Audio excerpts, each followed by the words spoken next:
বনি ইসরায়েলের এক লোক সিরিয়াল কিলার ছিল, খালি মার্ডার করতো, সিরিয়াল মার্ডার। একটা, দুইটা, তিনটা, 10টা, 5টা করতে করতে করতে করতে 99টা মার্ডার করেছে। কয়টা? এলাকায় আছে নাকি এরকম কেউ? 99টা মার্ডার। কল্পনা করা যায়? 99 জন মানুষকে সে নিজ হাতে হত্যা করেছে। 99 মার্ডার করার পরে তার মনে ভয় আসলো, হায় রে, না জানি আল্লাহ আমার সাথে কেমন আচরণ করে আখিরাতে। আমার তওবা আছে কিনা কপালে জানি না, আমার তো ক্ষমা নাই, কি করব আমি? তো সে লোকজনদেরকে জিজ্ঞেস করলো, আমার ক্ষমা আছে কিনা, এটা কে বলতে পারবে? আমাকে আল্লাহ মাফ করবে কিনা? তারা সবাই বলল, এ এলাকায় এক আল্লাহর ওলি আছে, তার কাছে যাও। সে আল্লাহর ওলির কাছে যেয়ে বলে, ও আল্লাহর ওলি, আমি 99টা হত্যা করেছি, 99টা মার্ডার, আমার কপালে ক্ষমা আছে কিনা তুমি একটু বলো। আল্লাহর ওলি কই, কি বললা? 99টা মার্ডার? হায় হায়, সর্বনাশ, তোর কোনো ক্ষমা নাই। এবার যে মার্ডার করছো কয়, আমার যেহেতু ক্ষমা নাই, তোরে বাঁচায় রেখে লাভ কি, তোরেও দিলাম শেষ করে। এবার সেঞ্চুরি করে ফেলাইছে। কথা বুঝতেছেন? আমার যেহেতু ক্ষমা নাই, তো তোরে বাঁচায় রেখে কি লাভ, তোরেও শেষ করে দিলাম। এবার সেঞ্চুরি। সেঞ্চুরি করার পরেও ভয় আসছে না নাই অন্তরে? অন্তরে তো আল্লাহর ভয়, কই যাবে? খুঁজতে লাগলো কে সমাধান দিতে পারবে। একজন বলল, ওই এলাকায় একজন বড় আলেম আছে, ওই আলেমের কাছে যাও। সে আলেমের কাছে যেয়ে বলে, আলেম, আমি 99টা হত্যা করেছি, এখন আমার বড্ড ভয় হয়, আল্লাহ আমারে মাফ করবে কিনা, তুমি একটু আমারে বলো। আলেম বলে, তোমার গুনাহ যত বড়ই হোক, আমার আল্লাহর দয়া তার চাইতেও বড়। তুমি কি পাপ করেছো, কি অন্যায় করেছো? তুমি জানো না আমার রব কত মেহেরবান, তিনি কত দয়ালু, তিনি ভালোবাসার আধার, তিনি করুণার আধার। তোমার পাপ অন্যায় যদি হয় খালের পানির সমান, বিলের পানির সমান, আমার আল্লাহর দয়া সাগরের পানির সমান। তোমার পাপ আর অন্যায় যদি হয় পাহাড়ের সমান, আমার আল্লাহর ভালোবাসার দয়া হচ্ছে আকাশের সমান। তুমি যদি তওবার মতো তওবা করতে পারো, ক্ষমার মতো ক্ষমা চাইতে পারো, চোখের পানি ছেড়ে, চোখের পানির বড় দাম, চোখের পানির মধ্যে বিশাল কারিশমা, এটা আল্লাহ খুব পছন্দ করে। 2 ফোঁটা পানি আল্লাহ পছন্দ করে। এক, জেহাদের ময়দানে শহীদের গা বেয়ে ঝরে পড়া রক্তের ফোঁটা। 2 হচ্ছে অনুতপ্ত বান্দার চোখের পানির ফোঁটা। বান্দা যখন অনুতপ্ত হয়ে চোখের পানি ছেড়ে কাঁদে, তার চোখের পানি চোখ বেয়ে নাকের ডগা বেয়ে মাটিতে পড়ার আগেই ওই অনুতপ্ত বান্দার সব গুনাহ আল্লাহ মাফ করে দেয়। সে জিজ্ঞেস করলো, আমার ক্ষমা আছে কিনা? আলেম বলে, আছে, ক্ষমা আছে।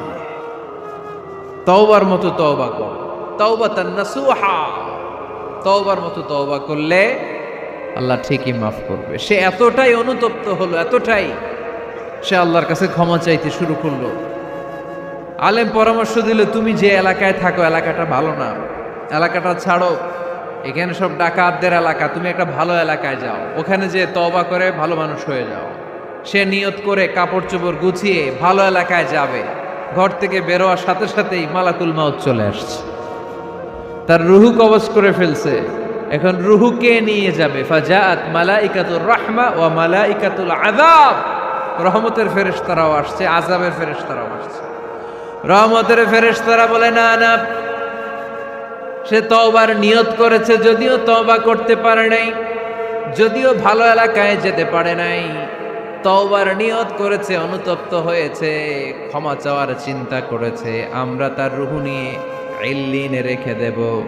আযাবের ফেরেশতারা বলে, না না, 99টা হত্যা করার পরে আরো একটা হত্যা করে সেঞ্চুরি করেছে, এখনো তো ভালোভাবে তওবা করতে পারে নাই, তার রুহুটা নিয়ে আমরা সিজ্জিনের ভেতরে ঢুকায় দেব। 2 দল ফেরেশতার মারামারি, এ বলে আমরা নিব, এ বলে আমরা নিব। ঝগড়া আছে না নাই? আল্লাহ বললেন, রাখো রাখো, ঝগড়ার দরকার নেই। এক কাজ করো, যেখানে মারা গিয়েছে ওইখান থেকে ফিতা দিয়ে মাপতে শুরু করো। ভালো এলাকাটা যদি কাছে হয় জান্নাতের ফেরেশতারা নেবে, খারাপ এলাকা যদি কাছে হয় জাহান্নামের ফেরেশতারা নেবে। খারাপ এলাকা তো একেবারেই কাছে, ঘর থেকে বেরোয়ার সাথে সাথে মৃত্যু হয়েছে। আর ভালো এলাকা তো অনেক দূর। আল্লাহ জামিনটারে আদেশ দিলেন, জামিন এই অনুতপ্ত বান্দার জন্য তুই ভালো এলাকাটা কাছে চলে আয়। ভালো এলাকাটার জামিনটা তুই সংকুচিত হয়ে যা। যদিও ঘর থেকে বের হয়েছে একেবারে কাছে, খারাপ এলাকা হাজার হাজার মাইল দূরে চলে যা। ফিতা দিয়ে মাপ দিয়ে দেখে, সর্বনাশ, ভালো এলাকাটা তো একেবারেই কাছে, খারাপ এলাকাটা অনেক দূরে। আল্লাহর ফয়সালা অনুযায়ী রহমতের ফেরেশতারা তার রূহকে নিয়ে জান্নাতের ভেতরে ঢুকিয়ে দিয়েছে। 99টা হত্যা করার পরে আরো একটা হত্যা করে সেঞ্চুরি, 100টা খুন করছে। আপনি কয়টা করছেন? আমি কয়টা করছি? তো 100টা খুন করে যদি ও মাফ পেতে পারে আমার আল্লাহর কাছ থেকে, আমরা কি ক্ষমা পেতে পারি না? ওর পাপের কাছে আমাদের পাপ কি? কয় ওয়াক্ত নামাজ ছাড়ছেন আপনি? কয়টা মিথ্যা কথা বলছেন? কতবার ঘুষ খাইছেন? কত টাকা সুদে লাগাইছেন? কত অন্যায় করছেন? কত জুলুম করেছেন? মনে রাখবেন, আপনার পাপ, আপনার অন্যায়, আপনার জুলুম যত বড় হোক না কেন, আমার আল্লাহর দয়া তার চাইতেও বড়। এজন্য আল্লাহ নিজের পরিচয় দিয়ে বললেন, আর রহমানু আল্লামাল কুরআন খালাকাল ইনসান আল্লামাহুল বায়ান। আমি রহমান, আমি দয়ার সাগর। আমি কি? আল্লাহ তুমি দয়ার সাগর, রহমানুর রহিম। তোমার দয়ায় পূর্ণ আমার সারা নিশিদিন। তোমার দয়ায় পূর্ণ আমার সারা নিশিদিন। আলহামদুলিল্লাহ পড়েন। তাহলে বুঝতে পারলাম আমার আল্লাহর দয়ার কোনো শেষ আছে? চিল্লায় বলতে হবে, আছে। কয়শো টুকরা? সবাই শুনতেছেন? কষ্ট হচ্ছে তো উত্তর দিচ্ছেন না যে? কত টুকরা করলেন? 100 টুকরা করে 99 টুকরা দয়া ভালোবাসা আল্লাহ তাআলা নিজের কাছে রেখে দিলেন। আর 1 টুকরা দয়া আর ভালোবাসা আল্লাহ তাআলা গোটা বিশ্বের সবার মাঝে ভাগ করে দিলেন। আমরা সবাই মিলে পাইছি কয় টুকরা ভালোবাসা? উনি রেখে দিয়েছেন কয় টুকরা? ওই 1 টুকরার কিছু অংশ আমিও তো পাইছি, তাই না? আপনি পেয়েছেন, আমরা সবাই পেয়েছি, গোটা বিশ্বের সবাই, আদম আলাইহিস সালাম থেকে শুরু করে কিয়ামত পর্যন্ত যারা আসবে, এসেছিল এবং এখন আছে, সবাই মিলে কয় টুকরা? ওনার কাছে কয় টুকরা? কিন্তু এই 1 টুকরা যে আমরা সবাই ভাগে যোগে পাইলাম, আমাদের ভালোবাসার নমুনা দেখছেন? একজন আর একজনের ভালোবেসে বলে আত্মহত্যা করে ফেলে, আছে না নাই? আছে না? আহা, সালমান শাহ মারা গেছে, এই দেশের কয়েকটা মেয়ে গলায় রশি দিয়ে আত্মহত্যা করছে, শুনছেন? আহা, অমুক সেলিব্রিটির কি হয়েছে, ছাদ থেকে লাফ দিয়ে পরে মাথা ফাটায় ফেলছে। ভালোবাসা আছে না নাই? যারে ভালোবাসে তার নাম আবার ছেলেরা হাতের মধ্যে কেটে কেটে লেখে। শরীয়তপুরে এগুলো নাই আলহামদুলিল্লাহ। হ্যাঁ, প্লাস দিয়ে লেখে, প্লাস। ধরেন আব্দুল্লাহ প্লাস শামিমা, তো এ প্লাস এস, রক্ত দিয়ে লেখে, রক্ত। আমি অবাক হই, নিডেল, সুই দিয়ে কেটে কেটে লেখে আব্দুল্লাহর এ প্লাস শামিমার এস। কি ভালোবাসা!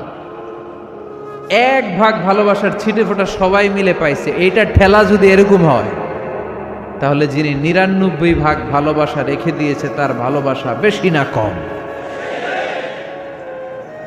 দেখেন, ছোট্ট বাচ্চাটা রাতে খেতে চায় না, মা যদি বলে খাও, বলে না, খাবো না। আব্বু অফিস থেকে আসুক, আব্বুর কোলে বসে বসে আব্বু আর আমি একসাথে খাবো। এই ছোট্ট বাচ্চাটা কিছু বোঝে না, কিন্তু তারপরও তার বাবার জন্য ভালোবাসা তার হৃদয়ে ঢুকাই দিছে কে? আপনাদের এলাকায় মুরগি পালেন না আপনারা?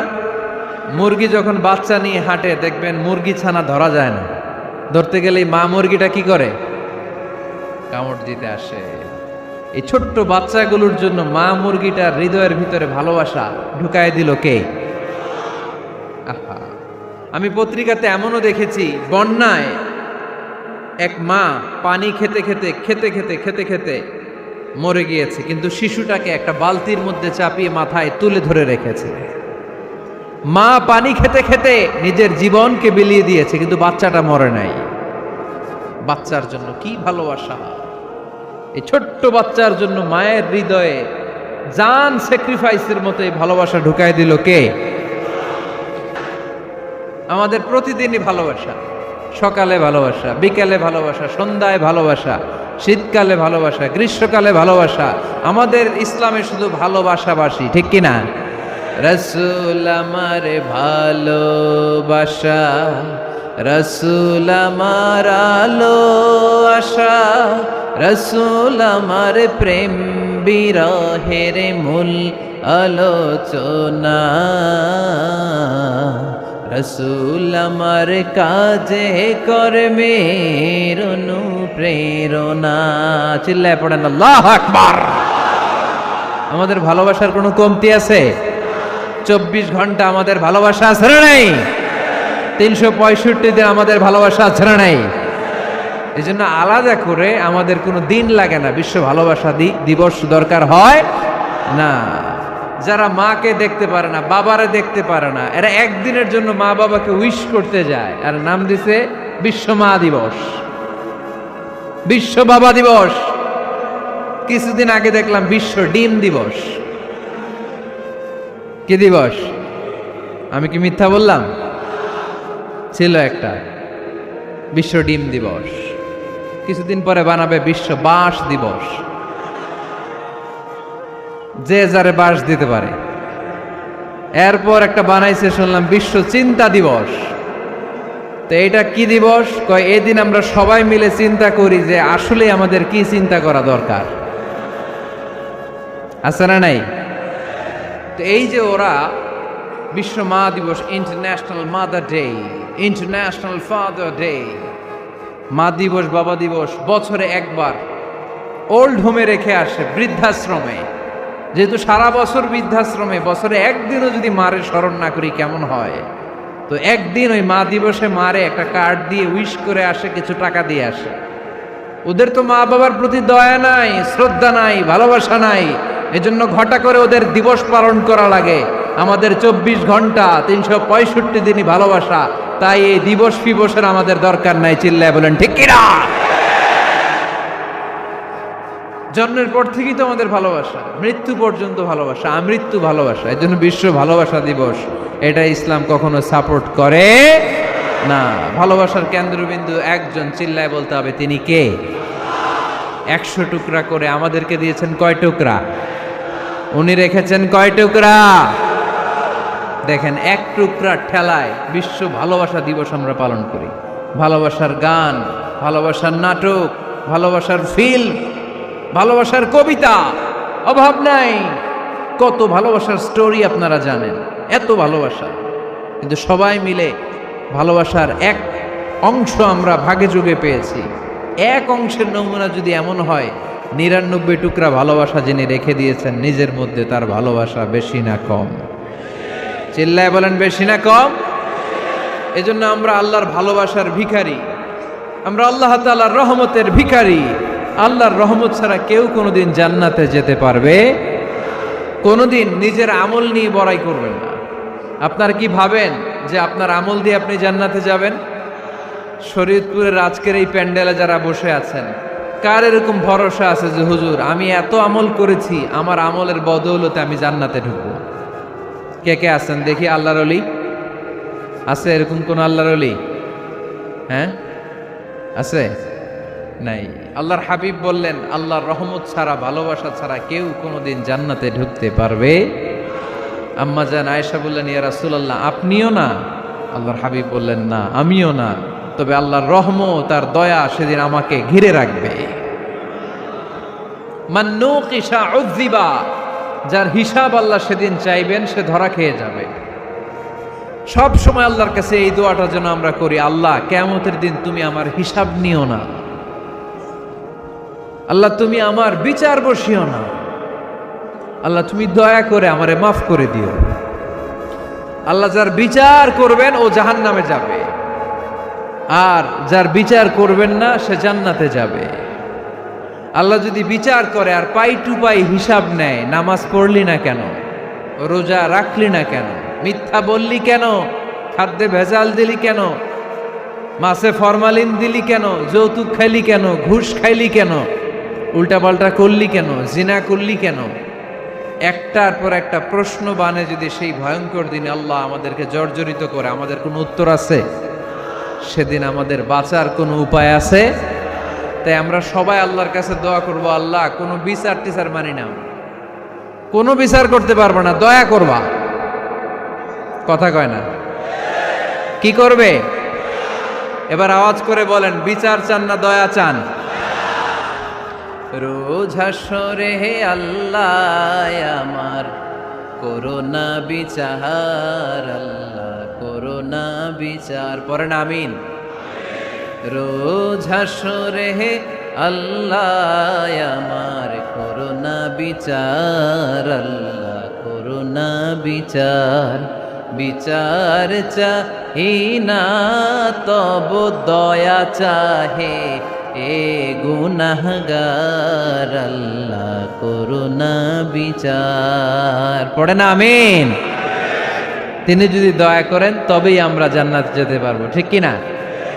এজন্য আল্লাহ বললেন, আর রহমানু আল্লামাল কুরআন খালাকাল ইনসান আল্লামাহুল বায়ান। আমি হলাম রহমান। কাফেররা বলে রহমানকে জানি না, রহমানকে চিনি না। আল্লাহ বলে রহমান রে চিনে না, আমার নাম রহমান, আমি দয়ালু, আমি মেহেরবান, ঠিক কি না? এজন্য প্রতিদিন সূরা ফাতিহায় দ্বিতীয় আয়াতটা আমরা কি পড়ি? আর রহমান আর রাহিম, ঠিক কি না? তিনি দয়ার সাগর, তিনি মায়ার সাগর। আমরা বললাম, আল্লাহ ঠিক আছে, আমরা বুঝেছি আপনি দয়ার সাগর, আর আপনি কি করেন? দ্বিতীয় আয়াতে আল্লাহ বললেন, আল্লামাল কোরআন, আমি কোরআন শিক্ষা দেই। শুধু দয়ার সাগর হয়ে আমি আল্লাহ বসে থাকি নাই, তোমাদের হেদায়েতের জন্য আমি কোরআন নাজিল করে দিয়েছি। আল্লামাল কোরআন, আমি কোরআন শিক্ষা দেই। আমাদেরকে কোরআন শিখিয়েছে কে? বিশ্বনবীকে কোরআন শিখিয়েছে কে? আল্লাহ। এজন্য দুনিয়াতেও যারা কোরআন শিখায় তাদের মর্যাদা বাড়ায় দেয় কে? বাংলার জমিনে যারা কোরআন শরীফ শিখায় এদের মর্যাদা সবচেয়ে কম, এদের বেতন সবচেয়ে কম, এরা সমাজে সবচেয়ে বেশি অবহেলিত, ঠিক কি না? তা আল্লাহর কাছে এরা সবচেয়ে বেশি সম্মানিত। আল্লাহর হাবিব বললেন, খায়রুকুম মান তাআল্লামাল কুরআন ওয়া আল্লামাহু, তোমাদের মধ্যে আল্লাহ তাআলার কাছে সবচাইতে প্রিয় শ্রেষ্ঠ ওই মানুষটা যে নিজে কোরআন পড়ে আবার অন্যরে পড়ায় দেয়। সুবহানাল্লাহ পড়েন। আপনি যদি কাউরে শুধু সূরা ফাতিহাটা শিখান, কোন সূরা? সূরা ফাতিহাটা যদি শিখায় দেন, সে যতদিন সূরা ফাতিহা তেলাওয়াত করবে ওই তার তেলাওয়াতের একটা পার্সেন্টেজ সওয়াব আপনার আমলনামায় আছে না নাই? সে যদি আবার আরেকজনের শিখায়, ওই লোক যদি আবার আরেকজনের শিখায় দেয়, এরকম যতজনকে তারা শিখাবে প্রত্যেকের তেলাওয়াতের একটা পার্সেন্টেজ সওয়াব আপনার আমলনামায় ঢুকায় দিবে কে? এজন্য কোরআন নিজেও শিখবো, অন্যকেও শেখাবো। রাজি আছেন তো? আপনাদের এখানে মসজিদে কোরআন শিক্ষার আসর আছে নাকি? হ্যাঁ, এই যে বাড়ির পাশে যে একটা মসজিদ দেখলাম, কোরআন শিখায়। কিবার শিখায়? প্রতিদিন। কে শিখায়? ইমাম সাহেব। বেতন টেতন দেন তো? কত দেন? 1 লক্ষ মাসে? 5-6 হাজার? বলে কি? এক একটা ইমামের কমসে কম 1 লক্ষ টাকা বেতন হওয়া দরকার, ঠিক কি না? না খেয়ে না পড়ে অল্পতে তুষ্ট থেকে যারা শুকরিয়া করে এরা আমাদের আইম্মাতুল মাসাজিদ, মসজিদের ইমামরা, মসজিদের মুয়াজ্জিনরা। এক একটা মসজিদের মুয়াজ্জিনের গলা হবে এরকম বিশাল উঁচু। কিয়ামতের ময়দানে সবাই আমরা এর দিকে তাকায় থাকবো, কিরে ভাই তোর গলা উঁচু কেন? সে বলবে, আমার এই গলা দিয়ে প্রতিদিন 5 বার আমি আজান দিয়েছি। কিয়ামতের ময়দানে ঠিকই সম্মানিত, দুনিয়ায় আমরা চিনলাম না ওনাদেরকে। এজন্য কোরআন শিক্ষার আসর জন্য আমরা গড়ে তুলি। তালিমুল কোরআন প্রজেক্ট লাগবে, শিশুদের কোরআন শিক্ষার আসর, নারীদের কোরআন শিক্ষার আসর, বয়স্কদের কোরআন শিক্ষার আসর। আমরা কোরআন শিখে মরতে চাই, কোরআন জেনে মরতে চাই। No excuse will be granted that day. সেদিন আল্লাহ কোনো এক্সকিউজ গ্রহণ করবে না।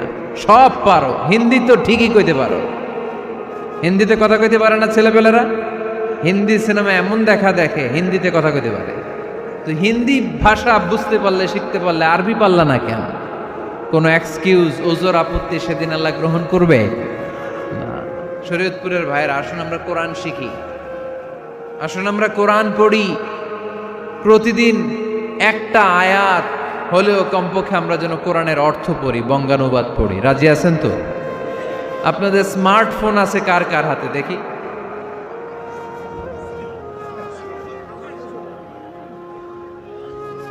আপনারা কি অ্যানালগ? স্মার্ট আপনি? মাশাআল্লাহ। তোমরাও কি স্মার্ট? হ্যাঁ, ঠিক আছে, হাত নামাও, হাত নামান সবাই। তো এই যে স্মার্টফোন আসছে স্মার্ট বানাইতে, যেই ফোনের মধ্যে কোরআন নাই সে আনস্মার্ট, ঠিক কিনা? যার মোবাইলের ভেতরে কোরআনের অ্যাপস আছে, ডাউনলোড করে অ্যাপস রেখেছে, সেই হচ্ছে আসল smart. He is the real hero, he is the real smart. এজন্য মোবাইলের অ্যাপসের ভেতরে কোরআন ঢুকাইতে হবে।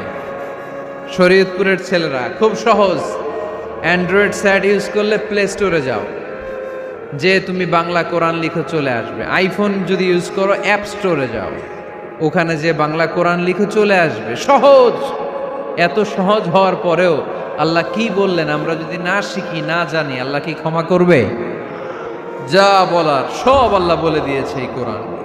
এই কোরআনে শুরু হয়েছে বিসমিল্লাহির রহমানির রহিম দিয়ে, মানে বা দিয়ে। কি দিয়ে? চিল্লায় বলেন না, কি দিয়ে? বা দিয়ে। আর এই কোরআন শেষ হয়েছে সূরাতুন নাস দিয়ে, যে সূরার শেষ আয়াত হচ্ছে মিনাল জিন্নাতি ওয়ান নাস। বা আর সিন মিলাইলে কি হয়? বাস। এবার বাসে চড়া শরীয়তপুর শহরে যাব। ওই বাস না, এই বাস মানে যথেষ্ট, এই বাস মানে সাফিসিয়েন্ট, কাফি। আল্লাহ বুঝালেন এই 30 পারায় 114টা সূরায় আমি যা দিয়েছি এটাই বাস, যথেষ্ট, নতুন করে আর কিচ্ছু লাগবে না। চিল্লায় বলেন ঠিক কিনা? এজন্য মোবাইলে কোরআনের অ্যাপস ঢুকাইবেন। কে কে ঢুকাইবেন আজকে থেকে দেখি? আমারে দেখানোর জন্য হাত তুলছেন? দেখাতে হবে একজন রে, তিনি কে? আল্লাহরে দেখান, আল্লাহর ফেরেশতারে দেখান। এখন কই মারছে হাত? আল্লাহর ফেরেশতার কথা কইছি, আর ভয় ঢুকছে। ঢুকাবেন, ঢুকাবেন। এদিকে হাত তুলো না কেন? আছে? মাশাআল্লাহ, হাত নামান। আল্লাহ তুমি সব ভাইদেরকে কবুল করো। আমরা যেন মোবাইলে হিন্দি সিরিয়াল না দেখি, আমরা যেন ড্যান্স না দেখি, উলঙ্গ নৃত্য যেন না দেখি। আমরা যেন এই মোবাইলে কোরআন পড়ি। আমরা কান দিয়ে যা শুনবো তাতে যেন সওয়াব হয়। আমরা চোখ দিয়ে যা দেখবো তাতে যেন সওয়াব হয়, ঠিক কিনা? যেন কানে শুনি সদা তোমার কালাম, হে খোদা, চোখে যেন দেখি শুধু কোরআনের আয়াত। শোনো আমার মুনাজাত, শোনো শোনো ইয়া ইলাহি আমার মুনাজাত, শোনো আমার মুনাজাত। পড়েন আমিন। তাহলে আমরা যে কিতাবটারে সঙ্গী বানাবো, কিতাবটার নাম সবাই বলেন। আমরা যে কিতাবটারে বন্ধু বানাবো, এই কিতাবটার নাম, এটা আল্লাহর কিতাব। এই কিতাব সংরক্ষণের দায়িত্ব নিয়েছে কে? এই কিতাবকে কেউ ধ্বংস করতে পারবে? এই কিতাবের পিছু লেগে কেউ সুবিধা করতে পারবে? এই কিতাবের তাফসীর কেউ বন্ধ করতে পারবে না, অসম্ভব। করণের কথা ছড়িয়ে পড়বে যুগ থেকে যুগ, যুগান্তরে, দেশ থেকে দেশ, দেশান্তরে, ঠিক কি না?